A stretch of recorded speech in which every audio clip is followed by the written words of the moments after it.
Nah, guys, kembali lagi di channel Apresitorus, di mana channel ini akan memberikan diri kamu suatu informasi baik dari pekerjaan, asmara, keuangan, ataupun kehidupan diri kamu secara general. Sebelum saya memberikan suatu informasi dari berbagai aspek yang barusan saya katakan tadi, saya juga mengingatkan kepada teman-teman, informasi yang saya berikan terhadap diri kamu bukan suatu acuan untuk kamu ambil dan untuk kamu terima. Saya hanya bisa memberikan diri kamu suatu informasi berdasarkan kartu yang saya pegang ini. Diri kamu hanya bisa berencana terhadap kehidupan kamu, akan tetapi di balik dari informasi dan perencanaan tersebut, lagi-lagi yang menentukan adalah Sang Pencipta. Sebelum saya mengambil satu persatu kartu yang saya pegang ini secara acak, saya juga mengingatkan kepada teman-teman apabila ketemu dengan channel saya agar menekan tombol subscribe-nya dan menyalakan loncengnya supaya next video saya lebih semangat untuk memberikan suatu informasi baik terhadap kondisi energi kamu, manusia yang selama ini kamu prioritaskan, serta pihak ketiganya. Oke Wak Geng, sama seperti biasanya, saya tidak memiliki judul atau topik yang akan saya angkat atau yang akan saya bahas, tetapi saya akan berusaha untuk berbagi cerita dari setiap kartu yang akan saya ambil nanti secara acak. Apakah cerita di balik dari kartu tersebut akan memberikan suatu gambaran yang bersifat resonate atau kebalikannya? Kita langsung saja. Saya akan mengambil beberapa kartu, di mana kartu yang akan saya ambil nanti bisa saja bersifat resonate, bisa saja tidak bersifat resonate. Semuanya saya kembalikan terhadap pola pemikiran kamu. Semuanya saya kembalikan terhadap situasi energi yang kamu miliki untuk saat ini.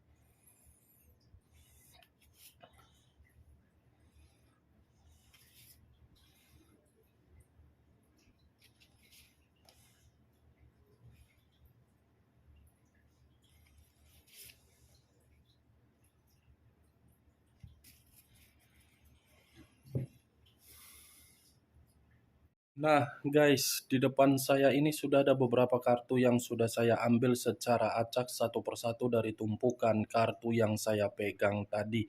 Apakah informasi atau cerita di balik dari kartu yang ada di depan saya ini akan memberikan suatu gambaran yang bersifat positif atau kebalikannya? Kita langsung terhadap kartu pertama. Muncul kartu ini. Sekali lagi saya mengatakan, muncul kartu yang saya pegang ini.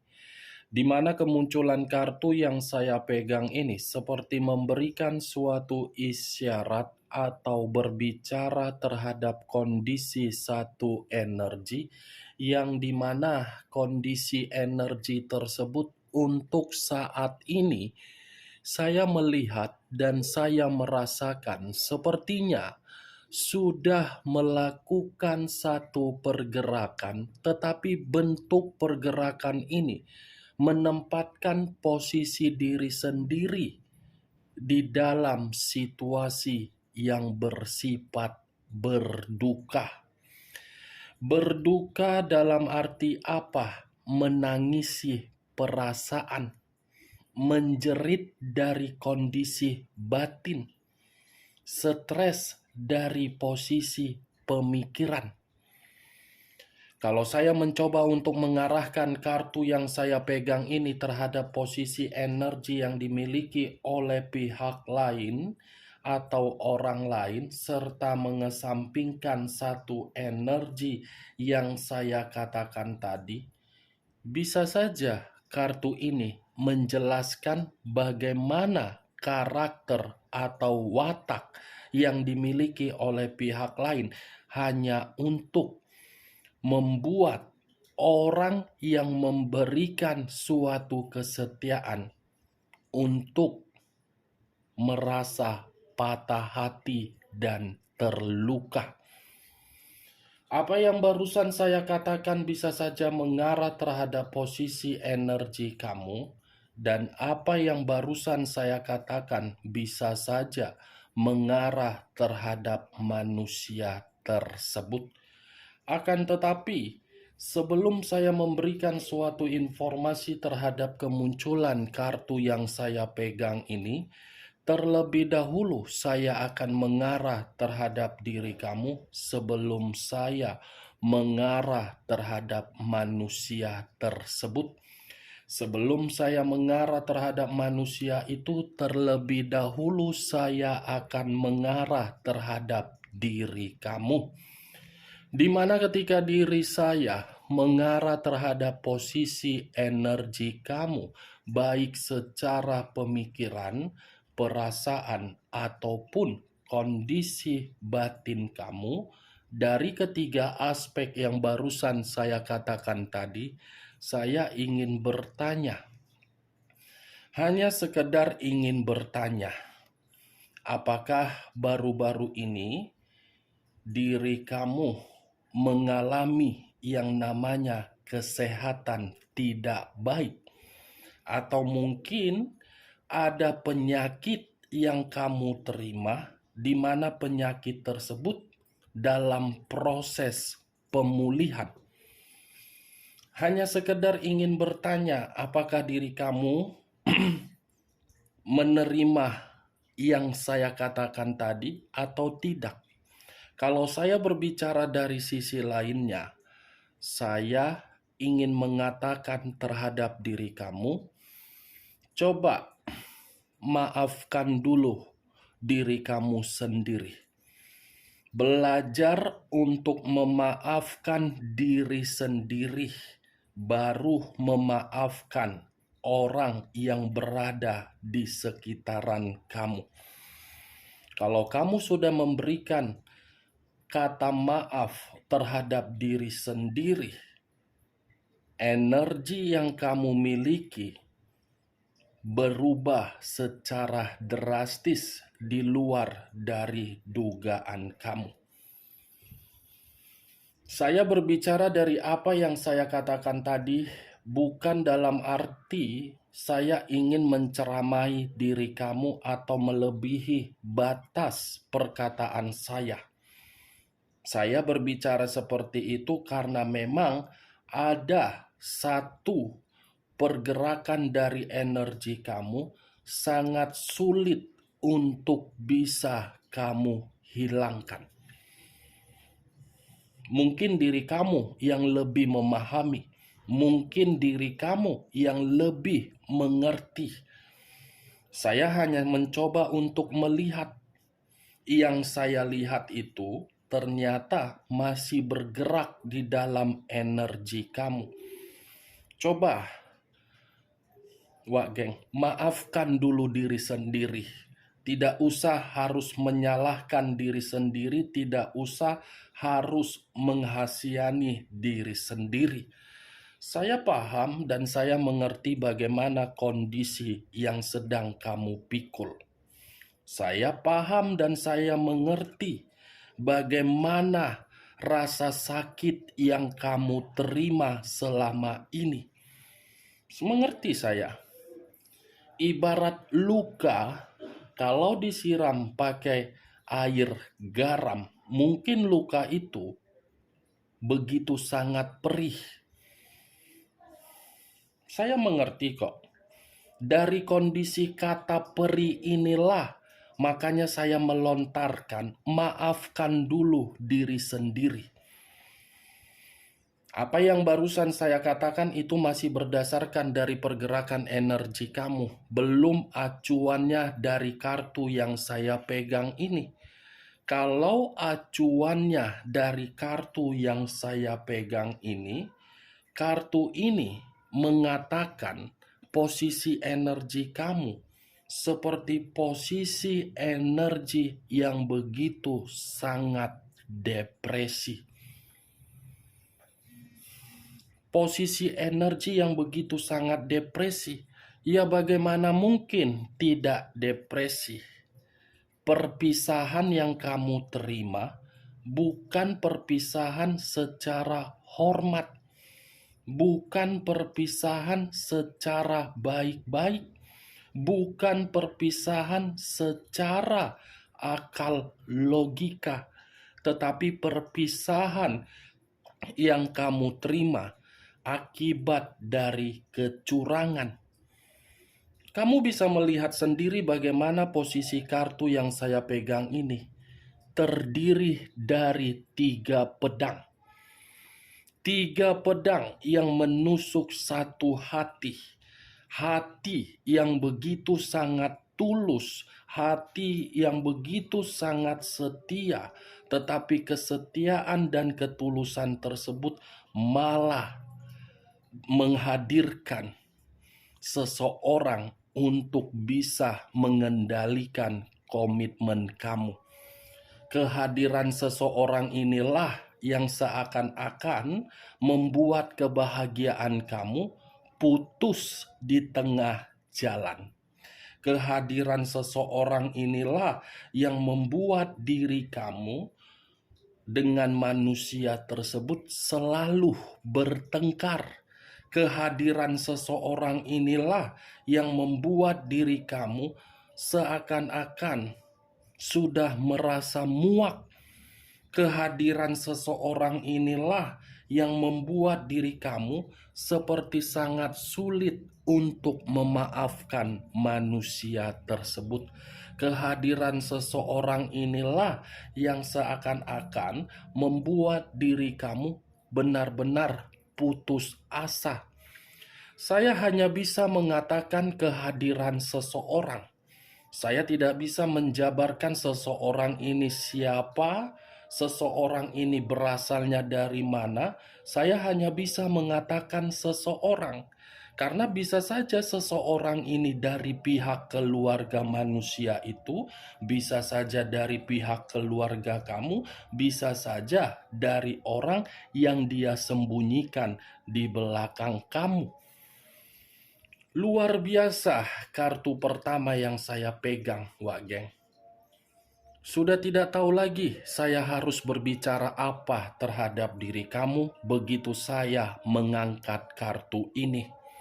Makanya saya tadi mengatakan terhadap diri kamu, maafkan dulu diri sendiri, berdamai dulu terhadap diri sendiri, tinggalkan situasi luka tersebut, buang dampak dari depresi kamu itu.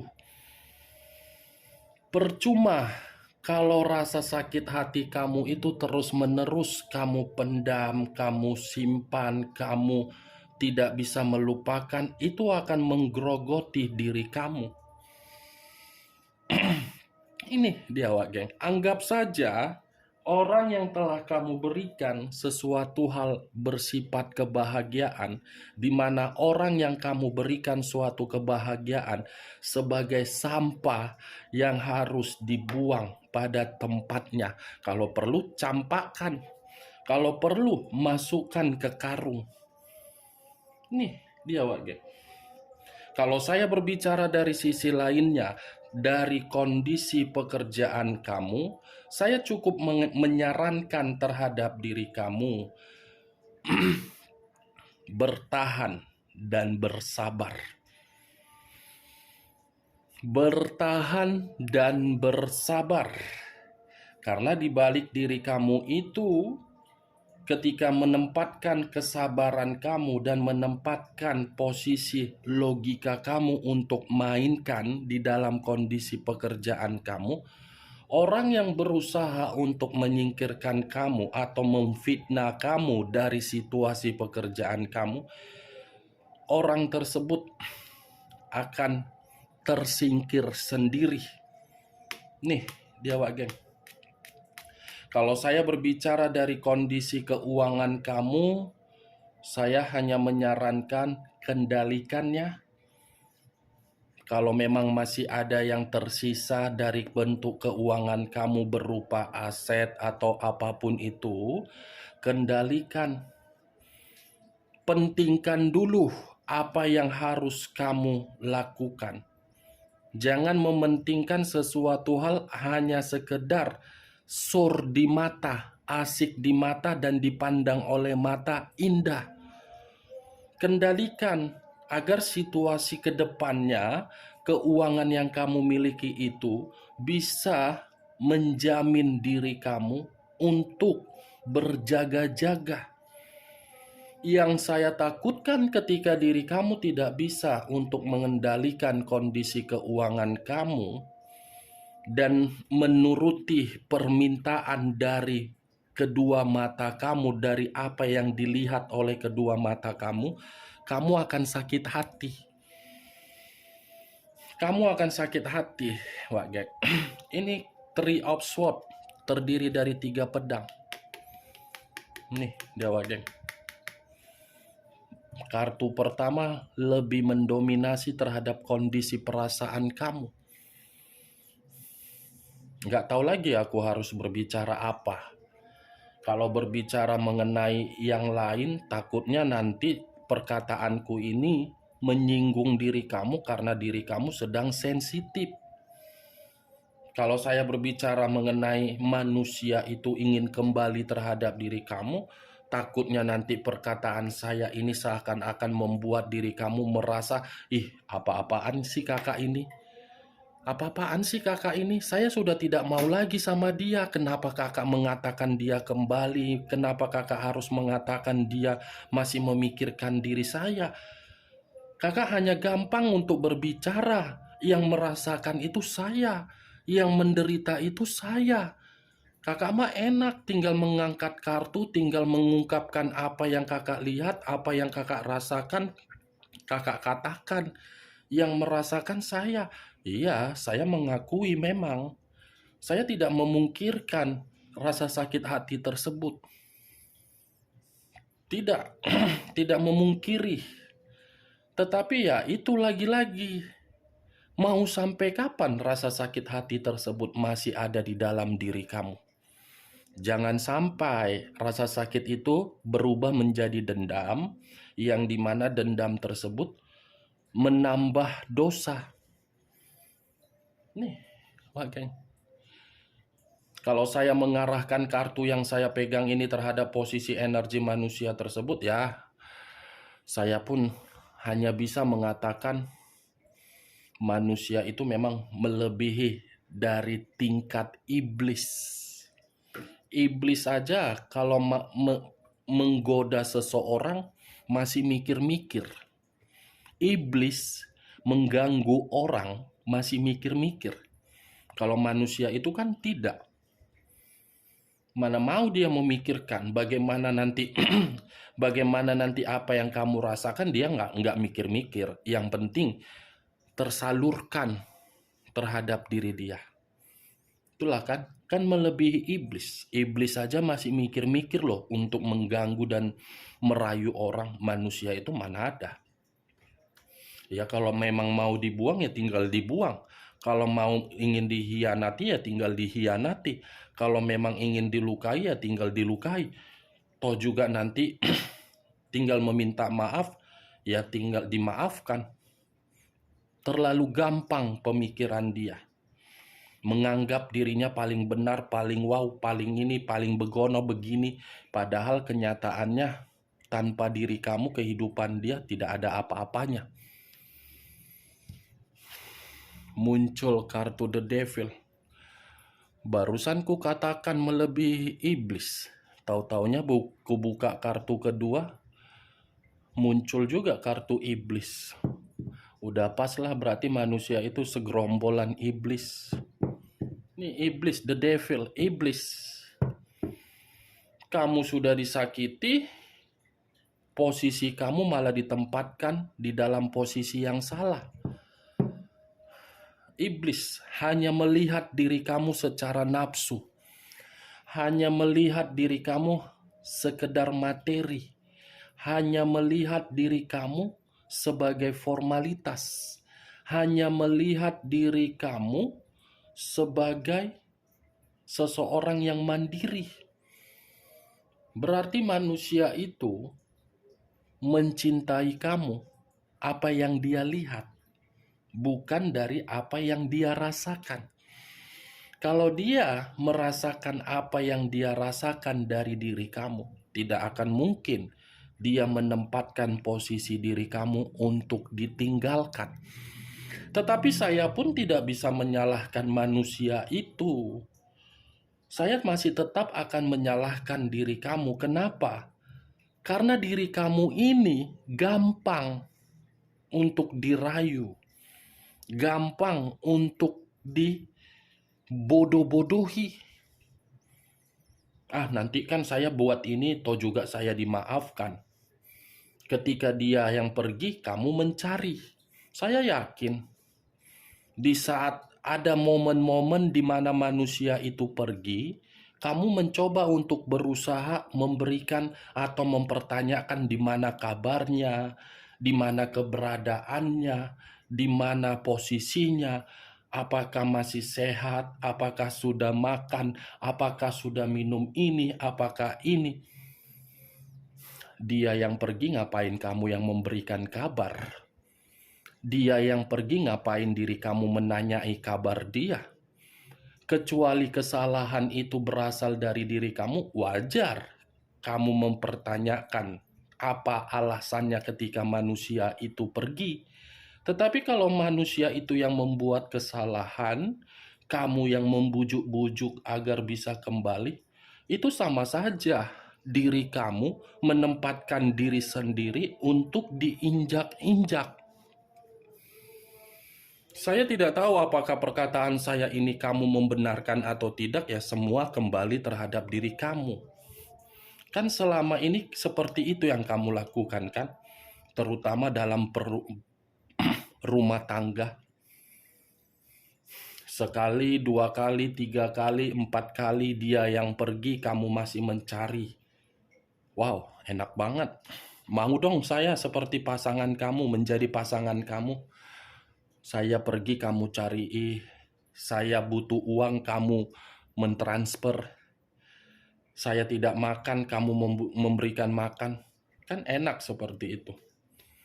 Pernikahan. Berarti pernikahan kamu itu bukan suatu pernikahan yang bersifat dewasa. Bukan ada masalah sedikit-dikit lari, sedikit-dikit lari. Di mana sih tanggung jawabnya? Pernikahan loh, yang dipertaruhkan itu bukan kalian berdua, tetapi anak. Anak yang dipertaruhkan, bukan kalian berdua. Kalian dua mah enak. Kalian sudah merasakan apa namanya kenikmatan, sementara anak dampaknya. Itu yang harus dipikirkan, tetapi ya manusia itu kan nggak memikirkannya. Yang penting saya bebas, saya mementingkan diri sendiri. Masalah anak ya belakangan. Siapa banget gitu kan? Ya, bagaimana mungkin saya tidak berbicara seperti itu? Kartu kedua saja sudah muncul kartu The Devil, ya pasti. Muncul kartu The Tower. Unsur tanah berlambangkan 3 zodiak, Capricorn, Taurus, dan Virgo. Kalau saya mencoba untuk mengesampingkan ketiga zodiak yang saya katakan tadi, The Tower. Wow, sudah disakiti, sudah luka, sudah menempatkan posisi dalam posisi yang tidak benar. Saya rasa kehidupan kamu pun hancur dari manusia itu. Muncul kartu The Temperance. Kartu The Temperance, unsur api, berlambangkan 3 zodiak, Aries, Leo, dan Sagittarius. Kalau saya mencoba untuk mengesampingkan ketiga zodiak yang saya katakan tadi, The Temperance, ini seperti melihat bagaimana karakter kamu yang begitu sangat sabar. Sabar untuk memahami, sabar untuk mengerti, dan sabar memberikan kesempatan. Tetapi kesabaran kamu hanya untuk membuat diri kamu menderita, hancur, dan terpuruk. Saya tidak terlalu lebih mendominasi ingin membahas bagaimana situasi kesabaran kamu di masa lalu, tetapi saya ingin mengatakan terhadap diri kamu, di balik dari kata kesabaran ini ada hadiah atau jawaban dari kesabaran kamu. Tetapi saya tidak bisa memastikan kesabaran ini hadiahnya berbentuk apa. Karena kedua kartu yang saya pegang ini belum saya bukakan. Muncul kartu The World. Sekali lagi saya mengatakan muncul kartu The World. Di mana kemunculan kartu The World ini seperti kartu yang berbicara mengenai diri kamu, ada kesuksesan. Berarti hadiah dari kesabaran kamu menuju suatu kesuksesan dan menuju suatu perkembangan di dalam kehidupan kamu. The Word, jiwa spiritual kamu ini sudah berbicara terhadap Sang Pencipta. Dan Sang Pencipta pun akan memberikan diri kamu suatu pemenuhan secara fisik, secara materi, dan secara kebutuhan. Muncul kartu The Hangman. The Hangman, posisi seseorang yang diikat dalam kondisi yang terbalik. Kepala di bawah, kaki di atas. Kemunculan kartu terakhir seakan-akan memberitahukan terhadap diri kamu, ada seseorang yang akan memperjuangkan diri kamu kembali. Dan ada seseorang yang akan mencoba untuk meyakinkan diri kamu kembali. Dan ada seseorang yang akan berkorban terhadap diri kamu kembali. Saya hanya bisa mengatakan seseorang. Saya tidak tahu seseorang ini apa pernah memiliki perasaan terhadap diri kamu, atau mungkin ada seseorang yang sedang memantau diri kamu dalam arti sudah melihat kamu ini benar-benar orang yang spesial terhadap seseorang yang saya katakan tadi. Saya sekali lagi cukup mengatakan seseorang. Ini yang saya lihat. Tidak mau mengatakan energi baru, energi lama, atau mungkin ada sahabat, atau mungkin ada orang lain. Hanya cukup saya katakan ada seseorang yang akan memperjuangkan diri kamu kembali, dan ada seseorang yang akan berkorban kembali terhadap diri kamu agar diri kamu bisa menerima kehidupan yang kembali bahagia. Oke Wak Geng, hanya itu yang bisa saya berikan informasinya terhadap diri kamu. Sekian dulu informasinya. Salam kartu tarot, salam zodiak.